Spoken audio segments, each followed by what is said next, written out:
Continuing on about indicator species on page 84 of chapter 4. So we're talking about birds, and when birds are in an ecosystem, it shows that it's a healthy one, because if there's a lot of pollution, the birds will die. If there's not enough food, the birds will die.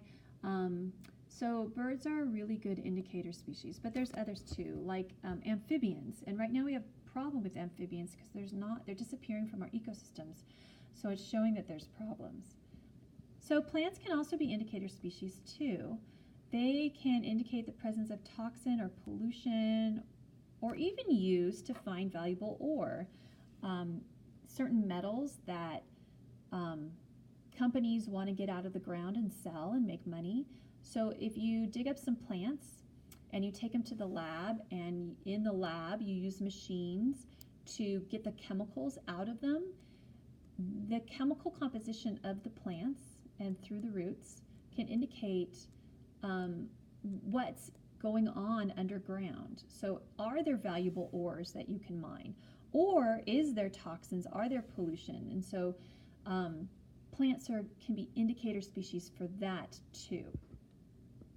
Down here under the sticky note are examples of ecosystem engineers, like beavers, which build dams, and they engineer through those dams a whole ecosystem.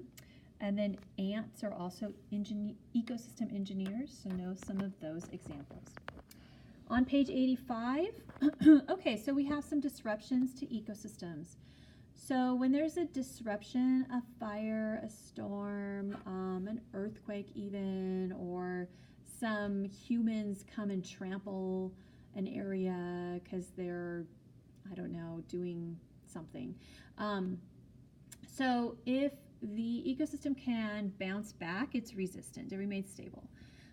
If it bounces back readily, it's called resilient. So resistance means, hey, a bunch of teenagers came and played tag on this field and there's no damage. Great, it's resistant. If there's a little damage, but in a few days it looks great again, then it's resilient. But then if we have severe disruption, it can trigger succession. Okay, so usually a natural disaster, if this natural disaster comes, then we don't have fertile soil and seeds, then it's called primary succession. So like if a volcano erupts and you have lava that hardens, like up here, or a glacier recedes, so a glacier melts and leaves behind bare rock, it's primary succession. So the first things that grow on that bare rock are lichen and mosses come second. And these can grow on rock. They don't need soil. But when they die and decompose, they start to build soil. And so after a little while, maybe a year or two, you've got enough to maybe grow some grasses. And that would be your next. And then those grasses die and decompose and build up enough soil for maybe shrubs and stuff. Okay, so then we have secondary succession. And so this does not follow. So a big misconception is that secondary follows primary. That's wrong. Secondary succession is completely separate. So it's a totally separate thing. And this is what happens when you have a disruption that leaves behind fertile soil and seeds. And so a fire goes through. A fire actually adds to the fertility because all that burned stuff is actually like fertilizer. A minor flood that does not wash away topsoil. Logging, so people come through and cut the trees in the forest. It leaves behind fertile soil and seeds. Or let's say a farmer decides to stop farming and lets that field turn back into a forest. So that's succession. So the first things that come, the pioneer species here are grasses, herbs come first. So you can see down here at the picture, grasses and herbs come first. Okay, so pioneer members of early successional species move in and adapt to whatever conditions are there.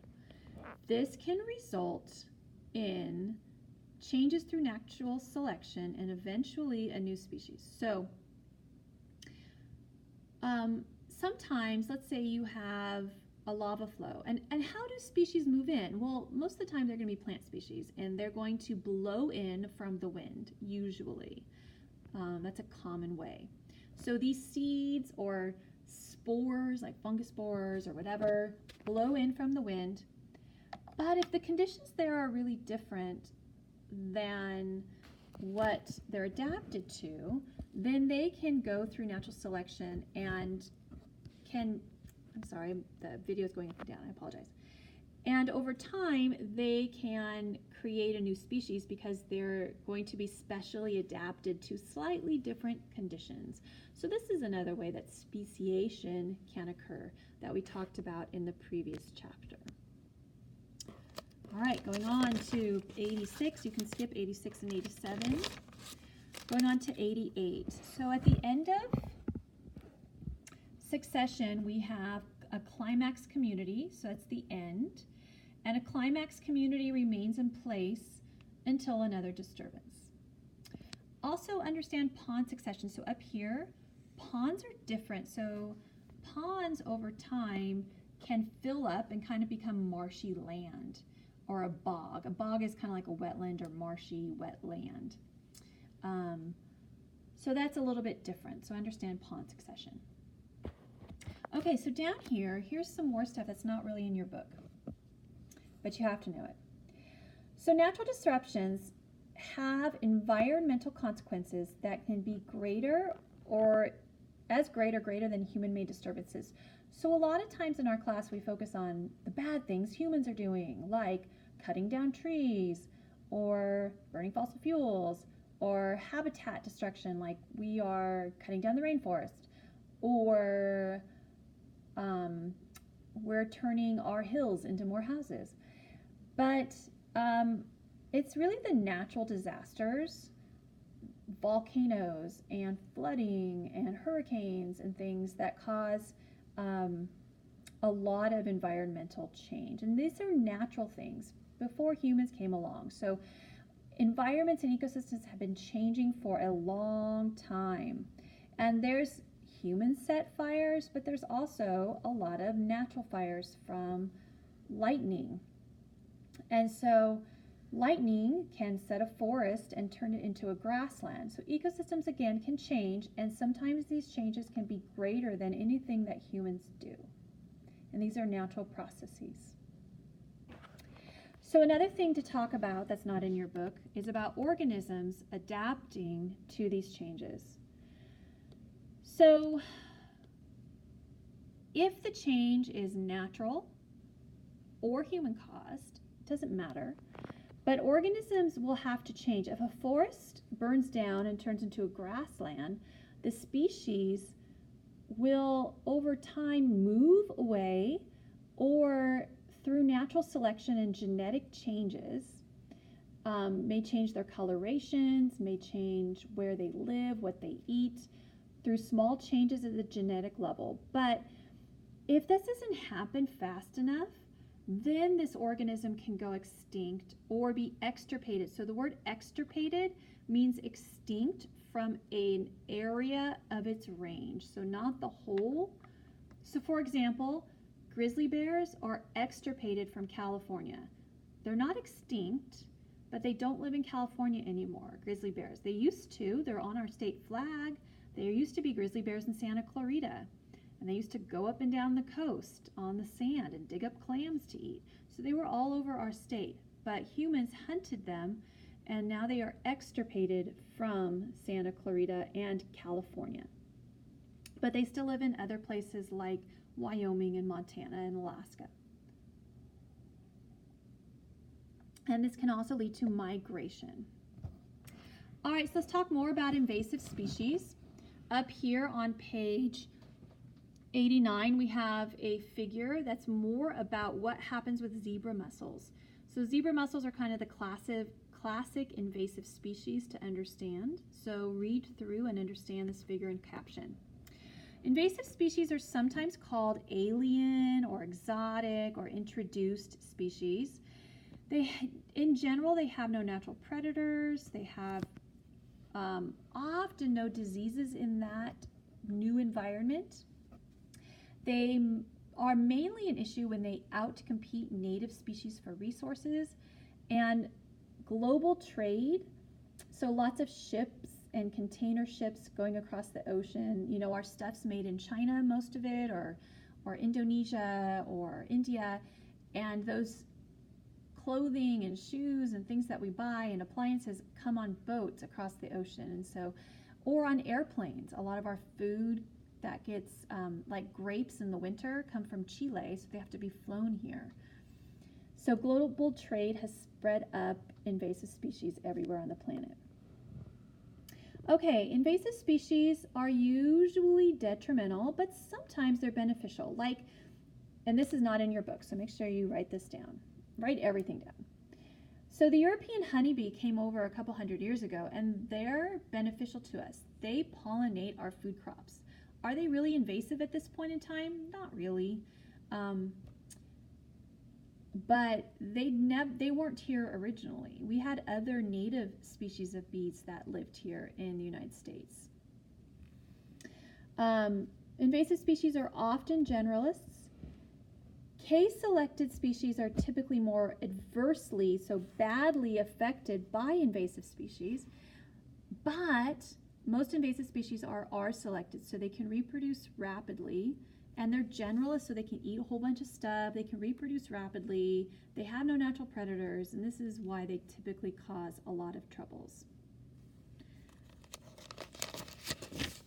All right, turning the page. We have some invasive species in Santa Clarita.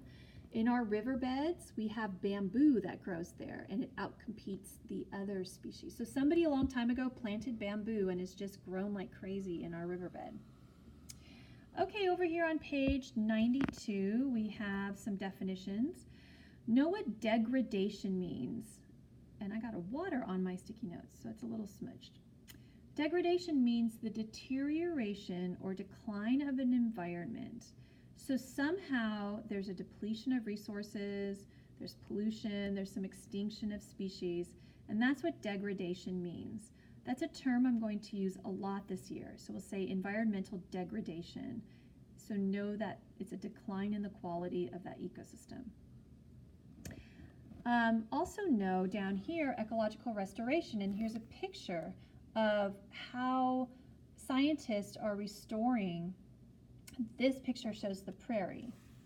I have a former student who's working now up north with the Paradise Fires and studying ecological restoration up there in Northern California. Here's an add-on to your book. It wasn't talked enough about, and the AP test expects you to understand that species and even individual organisms within that species have a range of tolerance. So any kind of change, like a change of temperature in that environment, or if you're in the water, like you're in the ocean, and the salinity, which is the level of salt, changes. So some species are adapted to a certain saline, salty level. Water flow, let's say you're in a river, and that river is dammed, and the water flow is stopped. But you need, like trout need running water. They don't, well, not all trout. Some trout are lake trout. But anyway, some are river trout.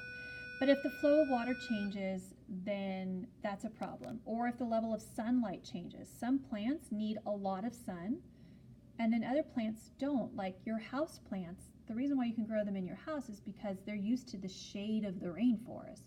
So those are typically the type of plants that grow well inside. Others do not. So if you're outside of your range of tolerance, it can cause injury or death or migration. We'll continue on with the next video.